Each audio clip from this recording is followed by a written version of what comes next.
Story with Binaca. सुनिए कहानी Binaca की जुबानी।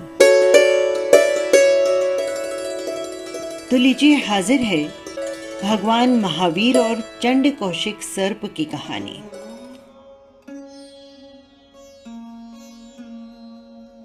ज्ञान की खोज में महावीर नंगे पैर एक स्थान से दूसरे स्थान पर विचरण करते हुए घनघोर तपस्या कर रहे थे।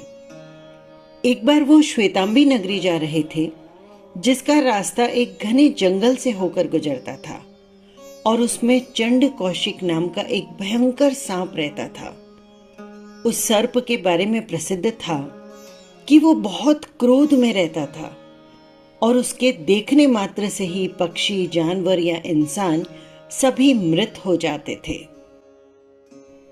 जब भगवान महावीर उस जंगल की ओर बढ़े तो ग्रामीणों ने उन्हें चंड कौशिक के बारे में बताया और उधर न जाने का निवेदन किया। पर अहिंसा के मार्ग पर चलने वाले महावीर तो भय रहित थे। उन्हें किसी के प्रति नफरत नहीं थी और वे डर और नफरत को स्वयं के प्रति हिंसा मानते थे। उनके चेहरे पर एक अलग ही तेज था और वे साक्षात करुणा की मूर्ति थे।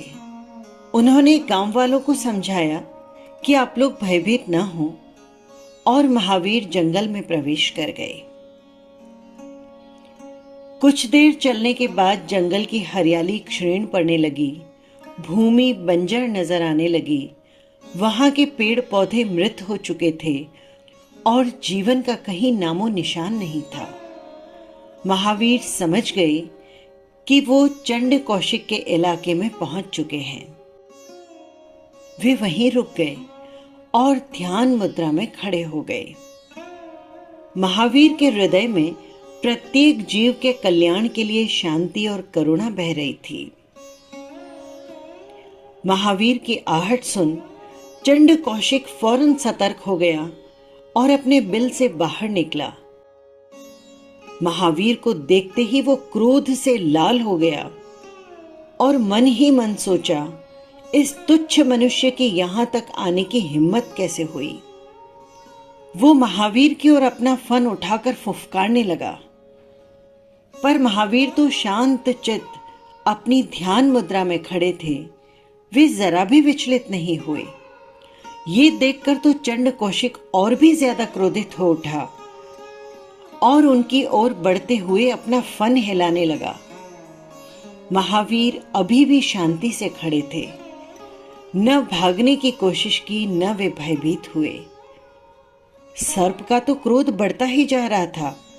उसने फौरन अपना जहर महावीर के ऊपर उड़ेल दिया। पर यह क्या, महावीर तो अभी भी ध्यान मग्न थे। उस घटक विष का उन पर कोई भी प्रभाव नहीं पड़ा। चंड कौशिक को विश्वास नहीं हो रहा था कि कोई मनुष्य उसके विष से बच सकता है। वो बिजली की गति से आगे बढ़ा और महावीर के अंगूठे में अपने दांत गड़ा दिए। पर यह क्या, महावीर अभी भी ध्यान मग्न थे और उनके अंगूठे से खून की जगह दूध बह रहा था। अब महावीर ने अपनी आंखें खोली। वो शांत थे। उनके मुख पर न क्रोध था न भय था। वे चंड कौशिक की आंखों में देखते हुए बोले, बुझ बुझ, यानी शांत। उठो चंड कौशिक, सोचो तुम क्या कर रहे हो। उनकी वाणी में प्रेम और स्नेह भरा था। चंड कौशिक ने इससे पहले कभी इतना निर्भय और वात्सल्यपूर्ण प्राणी नहीं देखा था। वो शांत हो गया। अचानक ही उसे अपने पिछले जन्म याद आने लगे। अपने क्रोध और अभिमान के कारण आज वो जिस स्थिति में पहुंचा था, उसे वो ज्ञात हो गया। अचानक आए इस ज्ञान से उसका हृदय परिवर्तन हो गया और वो प्रेम और अहिंसा का पुजारी बन गया। महावीर के जाने के बाद उसने चुपचाप अपना सिर बिल के अंदर कर लिया, जबकि उसका बाकी शरीर बिल के बाहर था।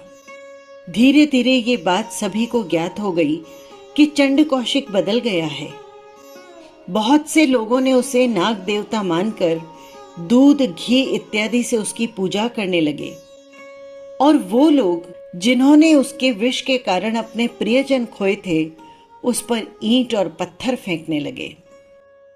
चंड कौशिक न क्रोधित हुआ, न उसने किसी का विरोध किया और लहूलुहान उसी अवस्था में पड़ा रहा। रक्त, दूध और मिठाई की वजह से बहुत ही जल्द चींटियों के झुंड वहां आ पहुंचे। चींटियों के काटने के बावजूद भी वो अपने स्थान से हिला नहीं कि कहीं कोई चींटी दबकर मर न जाए। अपने इस आत्मसंयम और भावनाओं पर नियंत्रण के कारण ही उसके कई पाप कर्म नष्ट हो गए और उसे मृत्यु के उपरांत स्वर्ग की प्राप्ति हुई। ये थी भगवान महावीर से जुड़ी एक कहानी। फिर मिलेंगे किसी नई कहानी के साथ। नमस्कार।